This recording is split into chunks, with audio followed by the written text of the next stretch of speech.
आज मेरा शौहर मुझे छोड़कर परदेस जा रहा था। रो रो कर मेरा बुरा हाल था। आखिर उनके जाने का वक्त भी आ गया। मैं दरवाजे पर खड़ी थी जब वो मुझे हाथ हिलाकर चले गए। मैं अकेली रह गई। मेरी सास ने उसी वक्त मेरे बालों से पकड़कर मुझे खींचा और अंदर कमरे में ले गई। पागल हो गई है क्या?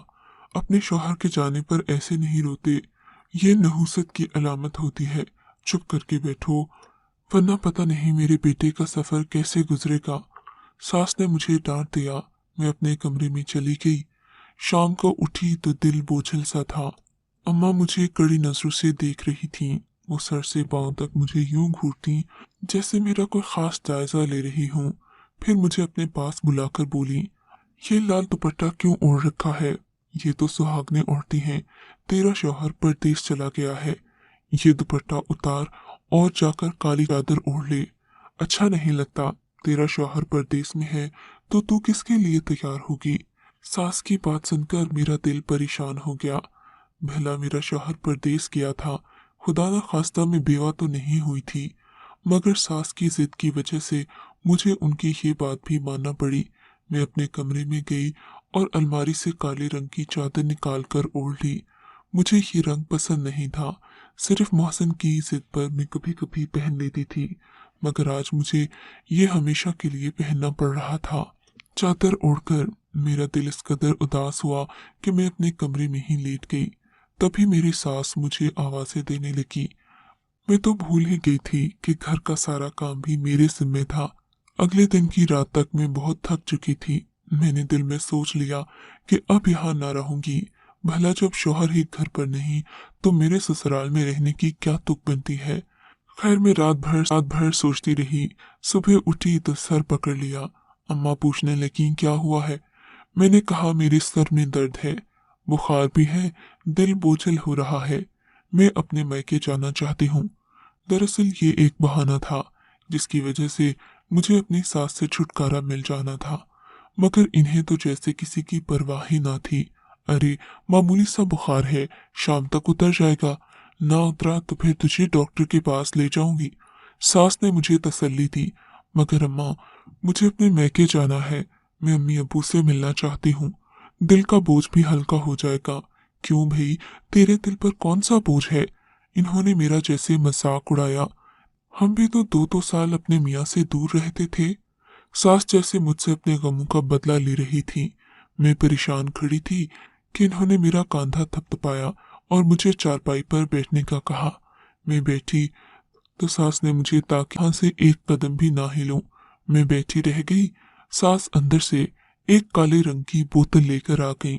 मुझे चारपाई पर लेटने का हुक्म दिया।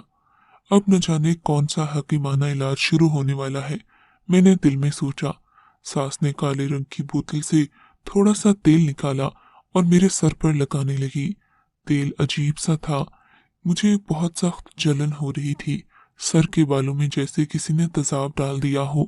माँ जी ने मेरा सर दबाना शुरू कर दिया, साथ ही सर की मालिश भी शुरू कर दी। अब तुझे आराम आ जाएगा। ये ऐसा तेल है जिसे 7-8 दिन लगाने से ही तबीयत बेहतर हो जाती है।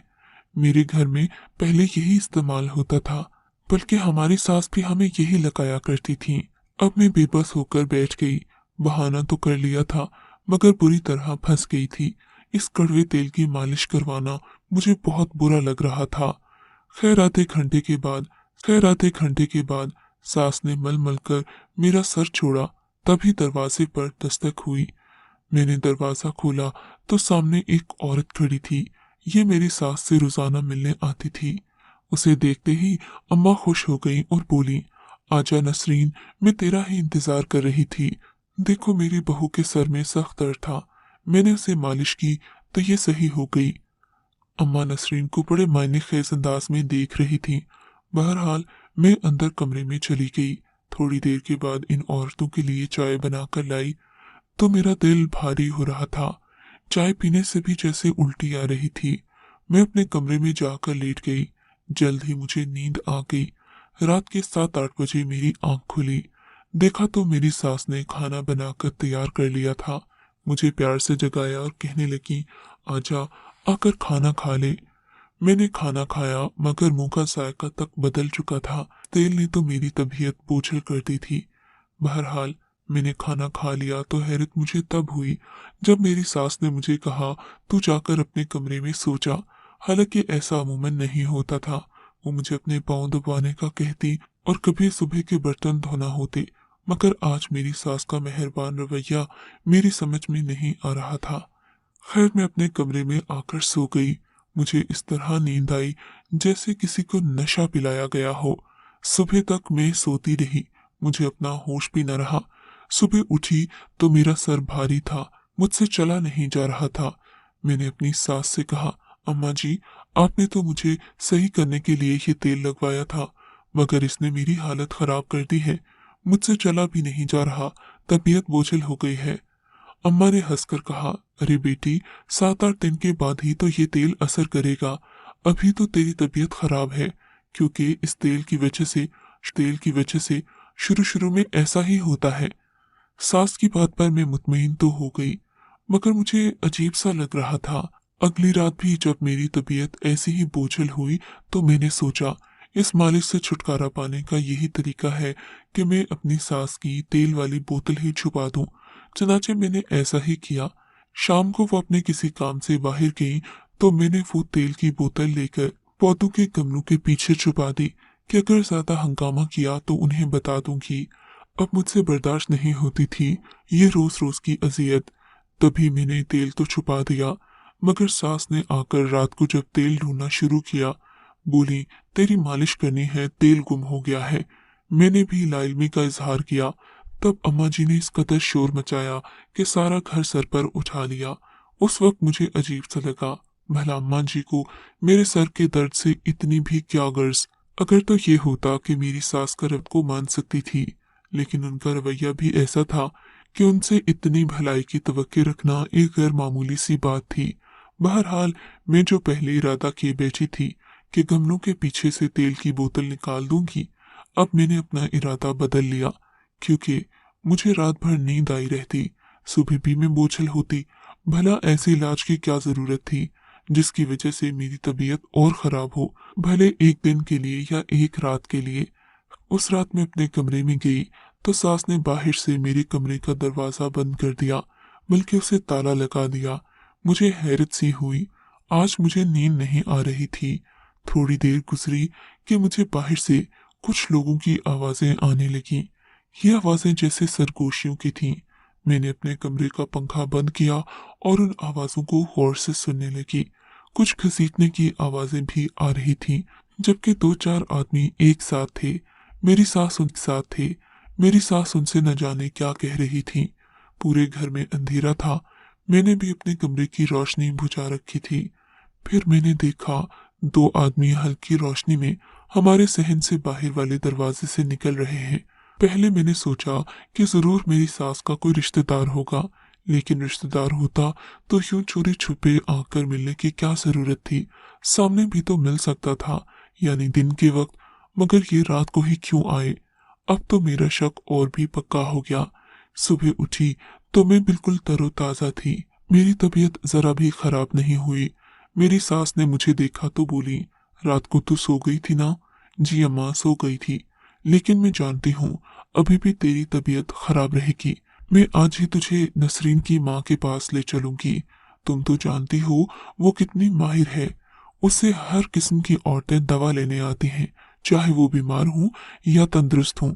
मेरी सास ने मुझे समझाया, मगर मैं जानती थी कि नसरीन की माँ महज एक नीम हकीम के सिवा कुछ नहीं, इसलिए मेरा उसके पास जाने का कोई इरादा नहीं था। नहीं अम्मा, अब मैं ठीक हूँ, कोई जरूरत नहीं है वो कड़वा तेल लाने की। मैंने मुंह बसोरते हुए कहा, अरे तुझे क्या पता कि तू सही है या नहीं। आज ही मैं तेरा इलाज करवाऊंगी, तो फिक्र नहीं कर, शाम को तैयार रहना। अम्मा की बात सुनकर मैंने सर पकड़ लिया। अरे अम्मा, अब मैं सही हूँ, मुझे इलाज नहीं करवाना। खुदा के लिए मेरा पीछा छोड़ दो। मुझे गुस्सा आ गया। मेरे साथ जुबान न चला, वरना तेरे शौहर को परदेश में बता दूंगी कि तू मेरी बात नहीं मानती। बस यही एक मेरी कमजोरी थी जिसका अम्मा फायदा उठाती थी। शाम को मैं तैयार हो गई। मेरी सास ने भी तैयारी पकड़ी और हम नसरीन की माँ शाजिया के पास पहुंच गए। शाजिया अपने तई एक हकीमी टोटकू वाली औरत मशहूर थी, मगर सच तो ये है कि मुझे इन दवाओं पर बिल्कुल यकीन नहीं था। अम्मा ने उसके सामने मेरा मसला बयान किया और कहने लगी, मुझे वही तेल दे दो जो तुमने पिछली बार दिया था। अम्मा की बात सुनकर उसने कुछ लम्हे को सोचा और फिर एक लड़की को आवाज दी, जो उसी तरह की काली सी शीशी लेकर अम्मा के पास आ गई। अम्मा ने वो शीशी ली, नसरीन की माँ का शुक्रिया अदा किया और फिर मुझे लेकर घर आ गईं। घर आकर वो बड़ी खुश लग रही थी, जैसे इन्होंने मेरे लिए आपे हयात ले लिया हो। मुझे ये सब बहुत बुरा लग रहा था। मैंने भी दिल में ठान ली, आज कुछ भी हो जाए अपनी सास को ये तेल अपने सर पर नहीं मलने दूंगी। मैंने भी अपनी सी कर दिखाई, सरसों के तेल में काली स्याही मिला दी और उस बोतल में डालकर वो वाला तेल उन्हीं पौधों में जाकर गिरा दिया। सास को शक भी नहीं गुजरा कि मैंने बोतल में से तेल तब्दील कर दिया है। रात को हस्बे मामूल इन्होंने मुझे अपने पास बुलाया और मेरे सर की मालिश करने लगी। जब मालिश मुकम्मल हो गई तो मुझे थपथपाते हुए बोली, जाकर अपने कमरे में सो जा, 7 दिन में तेरी तबीयत बेहतर हो जाएगी। हालांकि मुझे कोई बीमारी नहीं थी। खैर, मैं वापस अपने कमरे में आई तो मुझे नींद न आ रही थी, बिल्कुल भी बोझल नहीं थी, जबकि तेल की मालिश के बाद मेरा सर भारी हो जाता था। थोड़ी देर लेटी रही, तब मुझे लगा जैसे वही आवाजें आज भी आ रही हैं। आज मेरा दरवाजा अंदर से बंद था। चूंकि सास को यकीन था कि मैं सो गई होंगी, इसलिए वो दरवाजा बाहर से बंद नहीं था। जब आवाजें बढ़ गईं, तो मैंने उठकर दरवाजा खोला और अपने कमरे से बाहर आ गई। देखा तो ये आवाजें मेरी सास के कमरे से आ रही थीं। मैं उस तरफ को गई तो मुझे ये देखकर हैरत हुई कि 2 लड़के मेरी सास के कमरे में बैठे थे और वो उन्हें मेरी जहेज के बर्तन और दीगर चीजें थमा रही थीं। लड़कों ने अपने चेहरे ढांप रखे थे। उफ खुदाया, तो क्या मेरे जहेज का सामान? ये सोचते ही मुझे चक्कर आ गए। आगे बढ़कर मैंने अपनी सास का सामना किया और कहा, अम्मा जी, ये कौन है और मेरे जहेज के बर्तन इन्हें क्यों दे रही हैं आप? मुझे देखकर मेरी सास बौखला गई। तू तू यहाँ कैसे? तुझे कहा था ना कि सो जा। इन्होंने उल्टा अपनी गलती छुपाते हुए कहा, अम्मा मैं सो नहीं सकती। मैंने जो पूछा है मुझे इसका जवाब दे। तू होती कौन है मुझसे पूछने वाली? मेरी सास उल्टा मुझ पर गुस्सा करने लगी। मैं जो चाहे करूं, ये मेरा घर है, मुझे मत पता कि मैंने क्या करना है। उनकी आवाज ऊंची हो गई थी। ये देखकर वो लड़के जल्दी से घर से भाग गए, मगर मेरे जहन में बात बैठ चुकी थी, मैं भला कैसे अपनी सास की जान छोड़ सकती थी। बहस करते करते इन्होंने हार मान ही ली। अपनी बेटी के घर पहुंचा रही थी। थोड़े ही दिन की तो बात है, सामान वापस आ जाएगा, मगर तू तो अपने जहेज को हाथ नहीं लगाने देती, इसीलिए तुम्हारे सोने के बाद ये काम कर रही थी। सास की बात सुनकर मुझे गुस्सा आ गया। हालांकि ऐसी बात नहीं थी, मैं कभी भी उनको मना न करती, फिर न जाने क्यों उन्होंने मुझसे ये बात छुपाने की कोशिश की। जब मेरी और उनकी तकरार बढ़ी तो मुझे धमकियां देने लगी, कहने लगी, मैं तुझसे बदला लेकर रहूंगी, तूने मेरे बेटे का घर बर्बाद किया है। मैं अभी उसे फोन करूंगी और बताऊंगी कि रात को तुझसे 2 लड़के मिलने आए थे। उनकी ये बात भी मैं समझ गई थी कि वो अब क्या चाहती हैं। मैं एक बार फिर अपनी सास के आगे मजबूर हो गई थी, लेकिन आखिर कब तक? मैंने दिल में सोचा, क्या मैं इसी तरह ब्लैकमेल होती रहूंगी? तब तो ये सारी जिंदगी मुझसे बातें मनवाएंगी। ये सोचकर ही मेरे दिल में खौफ सा आ गया। मैं ऐसा नहीं होने दे सकती खौफ सा आ गया। मैं ऐसा नहीं होने दे सकती थी। उस दिन मैं भी उनके सामने डट गई। करे आप फोन, जिस मर्जी को फोन करे, मैं अपने जहेज के सामान से एक भी चीज अब मजीद नहीं दूंगी। मेरी बात सुनकर मेरी सास को तैश आ गया और इन्होंने मुझे धक्का दिया। मैं जाकर दरवाजे के आगे गिर गई। वो गुस्से में तनतनाती बाहर गई तो मैं अपना सर पकड़कर बैठ गई। अब न जाने क्या होने वाला था। उनका गुस्सा यकीनन किसी बड़े तूफान का पता दे रहा था और फिर इन्होंने ऐसा ही किया। परदेश में मेरे शौहर को फोन किया। मैं भी पास ही खड़ी थी।